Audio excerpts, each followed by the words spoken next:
Guys, I cannot stress how important it is this year to vote in person and show the fuck out. But before we get into this, my name is Greg Foreman and you are watching a Black Conservative Perspective. Don't forget to like, comment, and subscribe to my videos. And most importantly, share a Black Conservative Perspective, aka a liberal's worst nightmare. Let's get it. All right, check out this interview with Axios HBO and their data scientists about this, what I would deem a very, very, very scary election scenario. Check it out. A mirage, by definition, is something that appears to be there, but that doesn't really exist. And you have a model scenario called the Red Mirage. What does that mean? The reason we talk about a red mirage is, in fact, because we believe that on election night, we are going to see Donald Trump in a stronger position than the reality actually is. We are sounding an alarm and saying that this is a very real possibility, that the data is going to show on election night an incredible victory for Donald Trump. That is likely to be what we see when every legitimate vote is tallied and we get to that final day, which will be some day after election day. It will, in fact, show that what happened on election night was exactly that, a mirage. It looked like Donald Trump was in the lead, and he fundamentally was not when every ballot gets counted. You have a result on election night where it appears that Donald Trump has won, but a result after ballots are counted that show that Joe Biden has actually won. That's right. Let's get an obvious question out of the way first. Hawkfish is a company that's started by Michael Bloomberg, that does work for the DNC, that's doing work for pro-Biden super PACs. If I'm a Republican voter, an independent voter, a skeptical Democrat, why should I listen to you? One of the things that we believe is that facts matter. It's not about disinformation or misinformation or using fear as a tactic. There are objective truths in this world today. And how do you build your modeling? How are you basing your projections? We essentially built a simulator where it's a sequence of sliders, and you just pull those sliders to start seeing what the scenarios will show you. What's it going to look like on election night? What's it going to look like the day after, and the day after that, and the day after that? In most every year, Democrats are more likely to vote by mail than Republicans, and that has only increased this cycle. We see in the data that twice as many voters intend to cast a ballot by mail than have ever before. They are disproportionately Joe Biden supporters. Because there are absolutely some ballots that were mailed in that get counted sooner because folks were proactive and got it in as soon as they possibly could, or dropped it off, or showed up to a polling station where early votes allowed. But it's going to take a while. It might be weeks. Because absentee ballots inevitably are harder and slower to count, we are going to find ourselves that when you have those prototypical cable news talking head moments of saying, well, you know, here's what we're seeing and this is what it looks like, it's going to show Donald Trump in the lead in a lot of key places on election night when in-person reporting has occurred.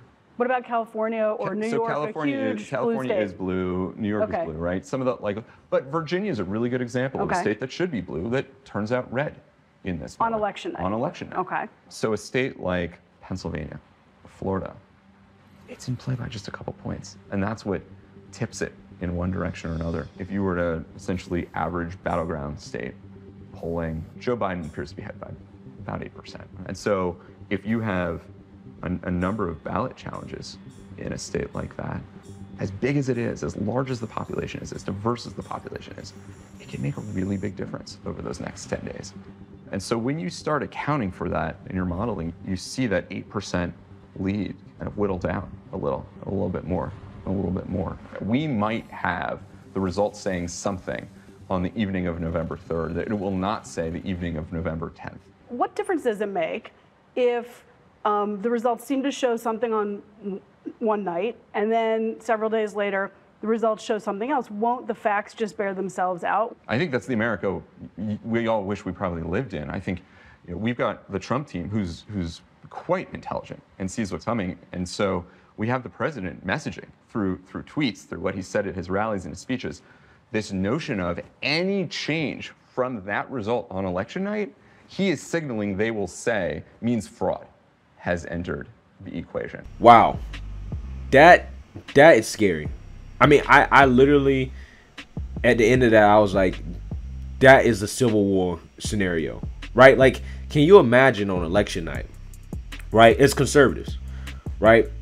If Trump outright wins, or it looks like he's winning, right? And then they announce on election night that Trump has essentially won. And then a week later, they're talking about Biden actually won because of mail-in ballots. Do you think that anybody on the right, including President Trump, is going to accept an outcome like that? I just don't see it. I just don't see it. And I think that in a scenario like that, the liberals and the Democrats are going to be so outraged that they're going to try to contest the election. And when they try to contest the election, I think that these violence and protests are going to go absolutely fucking crazy, because the hate for Donald Trump in this country is absolutely unreal, man. I mean, a lot of these protests are in and of itself is not just driven by police brutality. They're driven by people's hate of President Trump. Now, that doesn't mean that the riots and the protests are his fault. Those are two different things, but they are somewhat driven by the perception that these people have that Donald Trump is some type of flaming racist and that he's the worst thing for America ever.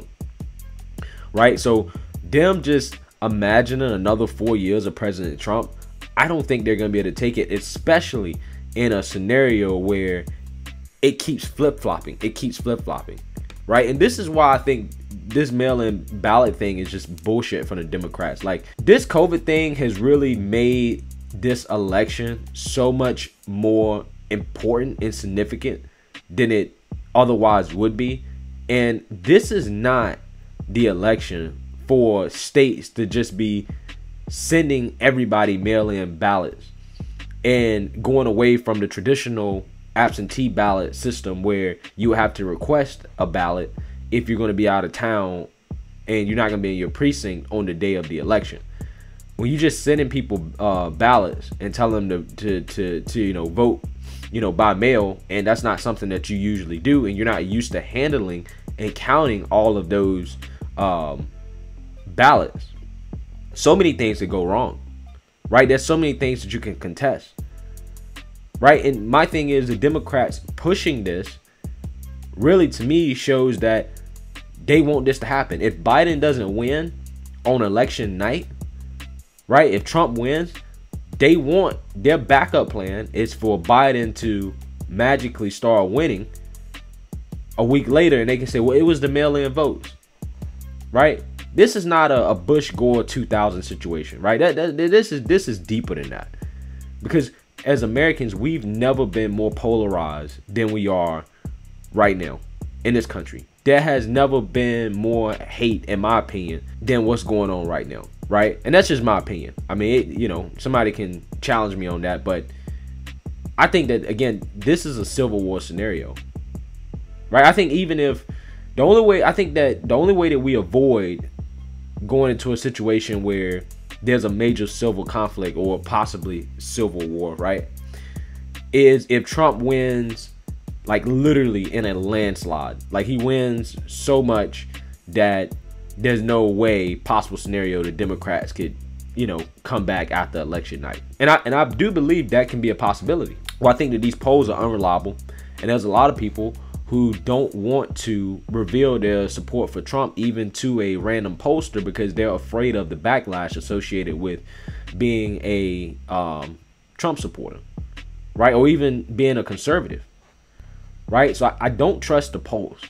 And I think Trump is further ahead than where they suggest. And I also believe that these debates will matter, because if Biden is incoherent and can't form a sentence and seems to be mentally unstable and unfit for office during the debates, then all of a sudden, if Trump is on his A game, I don't understand how the average person, American citizen, no matter how you feel about Trump, can feel that a brain dead Biden in office is something that we need. Doesn't make sense. Why would I put somebody in office that literally is not mentally there? Biden's brain has deteriorated, right? His mental state has deteriorated. It has become very obvious that when you're voting for Biden, you're actually voting for Kamala Harris. And the people that want Kamala Harris, right? After Tulsi Gabbard laid a smackdown on her in the Democrat primaries, she was done. The American people didn't want Kamala Harris. But see, this is what the Democrats do. They try to feed you the candidate they really want in the first place. Like I said, I think that the debates, if we have them, because I think the Democrats might try to weasel out of debates as well, but if we have them, I think they're going to work in Trump's favor. And I think that, again, you're going to start to see a lot more support shift over to Trump. There's a lot of people that really don't want to reveal that they're voting for Trump or that they support conservatives or Republicans because of the backlash that they would get. So I think that Trump is a lot further ahead than the polls suggest, which means that the scenario of him winning in a landslide, I don't think is necessarily out of the question. But I think realistically, he's probably going to have a narrow victory. If Trump appears to win on election night, I think regardless, they're going to protest and riot in the streets. But I think if it's something that it seems like the election was rigged, or that it's really close, or that it can be contested, I think that that's where it kind of goes over the edge for the Democrats. That's if we have Trump winning on election night. They're going to be out in the streets, right? And then imagine once they're out in the streets protesting, you know, they're going to keep doing that. They've shown they can keep it up for months. So who knows? They might do that for months. Now imagine if these mail-in ballots come in, right? Mail-in ballots. A couple days or a week later, Biden's the winner. Now, this is when the right wing shows up. This is when the conservatives show up. And the conservatives are the ones with the actual, you know, weapons in this country. And that's not going to end well, man. That's not a pretty situation. That's not a pretty situation. I just don't see how this ends up being a good situation. And I don't really understand how, knowing this situation might happen, why anybody would mail in vote. Corona is not bad enough. It's not dangerous enough for people to not be protesting in the street. If you can protest in the street, you can vote in person. And that's why I'm making this video, to tell anybody watching this video, whether you're Republican or Democrat, if you want to not go to war or to have a major civil conflict, please vote in person. Don't send in mail-in ballots, because again, absentee ballots are slow to be counted. And if, you know, this is a season where, you know, the USPS is already struggling, you know these mail-in ballots are going to be slow. You know that they're not all going to be counted until after, you know, the night of the election. We know that. So why even risk it? Why even put the country in that situation, right? I feel like this is something where, as a good citizen, you need to do what's best for this country. If you don't want to see more conflict, and vote in person. Do not let the election come down to this.